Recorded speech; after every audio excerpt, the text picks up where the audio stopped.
भारतातील व्यक्तीचा असा माज उतरवला, दादागिरी करत होता. त्याला वाटलं आपण भारतातच आहोत. एका क्षणाचा अहंकार संपूर्ण आयुष्य बदलू शकतो. एक भारतीय व्यक्ती परदेशातील मोठ्या शहरात अनेक वर्षांपासून राहत होता. नोकरी, मित्रपरिवार आणि दैनंदिन आयुष्य सगळं व्यवस्थित सुरू होतं. आत्मविश्वास इतका वाढला होता की आता कोणताही नियम आपल्याला थांबवू शकत नाही अशी त्याची मानसिकता झाली होती.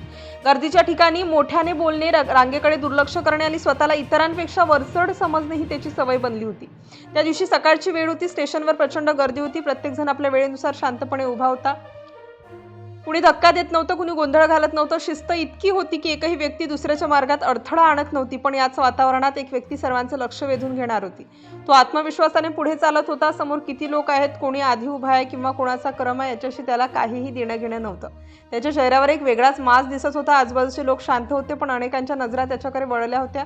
तेवढ्यात समोर एक अधिकारी उभा असल्याचं त्याच्या लक्षात आलं. सामान्यतः लोक अशा अधिकाऱ्यांच्या सूचनांचं पालन करतात, पण त्याने मात्र वेगळाच मार्ग निवडला. त्याने सूचना ऐकून न घेता पुढे जाण्याचा प्रयत्न केला. वातावरणात अचानक तणाव निर्माण झाला. आजूबाजूच्या लोकांनी एकमेकांकडे पाहायला सुरुवात केली. काही जण 2 पावलं मागे सरकले. स्टेशनवर नेहमीची शांतता होती, पण आता सगळ्यांच्या नजरा त्या एका व्यक्तीवर खिळल्या होत्या. कोणताही मोठा आवाज नव्हता, तरी ही परिस्थिती गंभीर होत चालली होती. अधिकाऱ्याने अतिशय शांतपणे त्याला थांबण्याचा इशारा केला, परंतु त्याने तो इशारा दुर्लक्षित केला. उलट त्याच्या चेहऱ्यावर आणखी आक्रमक भाव दिसू लागले. त्याला वाटत होतं की थोडं बोलून किंवा दबाव टाकून आपण पुढे जाऊ शकतो. क्षणाक्षणाला परिस्थिती बदलत होती. तिथे कुणी आरडाओरडा केला नाही, कुणी गर्दी केली नाही. प्रत्येकजण शांत उभा राहून पुढे काय होणार याची वाट पाहत होता. ही शांतताच त्या प्रसंगाला अधिक गंभीर बनवत होती. त्या व्यक्तीने आणखी एक पाऊल पुढे टाकला. आता अधिकाऱ्याने पुन्हा स्पष्ट सूचना दिली, पण त्याने तीही ऐकली नाही. त्याच्या हालचालींमध्ये हट्टीपणा स्पष्ट दिसत होता. स्वतःचा निर्णयच अंतिम आहे अशी त्याची वागणूक होती. काही क्षणांसाठी संपूर्ण परिसर स्तब्ध झाला. लोकांना वाटलं की आता कदाचित मोठा वाद होईल, जोरदार चर्चा होईल किंवा बाचाबाची सुरू होईल. पण जे घडलं ते अनेकांनी अपेक्षाही केली नव्हती. अधिकाऱ्यांनी कोणताही राग न दाखवता आपली प्रक्रिया सुरू केली. त्यांच्याकडे न घाई होती ना गोंधळ. प्रत्येक हालचाल नियमानुसार आणि अत्यंत शिस्तबद्ध पद्धतीने होत होती.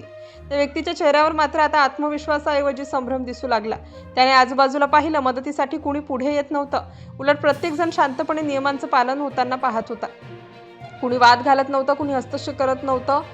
कायदा आपलं काम करत होता. काही क्षणांपूर्वी जो व्यक्ती स्वतःला सर्वात ताकदवान समजत होता, तो आता परिस्थिती समजून घेण्याचा प्रयत्न करत होता. त्याच्या चेहऱ्यावरचा माज हळूहळू कमी होत गेला आणि आता त्याला प्रत्येक क्षण जड वाटत होता.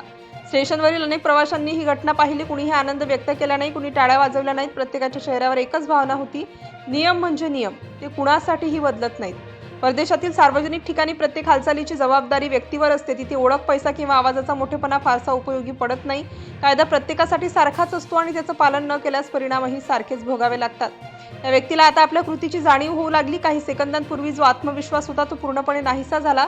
पण वेळ निघून गेली होती आणि ही प्रक्रिया सुरू झाली होती. आजूबाजूचे प्रवासी आपल्या कामाला निघून गेले. स्टेशनवरील व्यवस्था पूर्णपणे पूर्ववत झाली. जणू काही घडलंच नव्हतं. पण त्या व्यक्तीसाठी हा दिवस आयुष्यभर लक्षात राहण्यासारखा ठरला.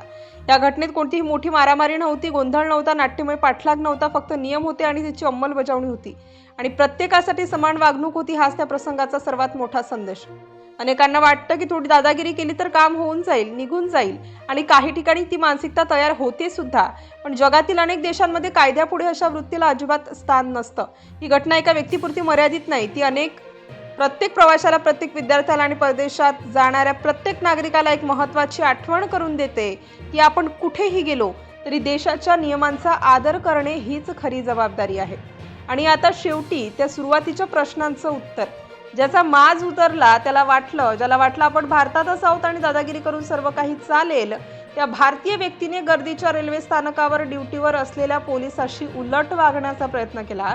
मात्र तिथल्या अधिकाऱ्यांनी कोणताही गोंधळ न घालता त्याला तात्काळ ताब्यात घेतलं आणि सार्वजनिक ठिकाणी नियम मोडल्याची किंमत त्याला लगेच चुकवावी लागली. एका क्षणाच्या अहंकाराने त्याला हे शिकवलं की परदेशात दादागिरी नव्हे तर फक्त कायदाच चालतो.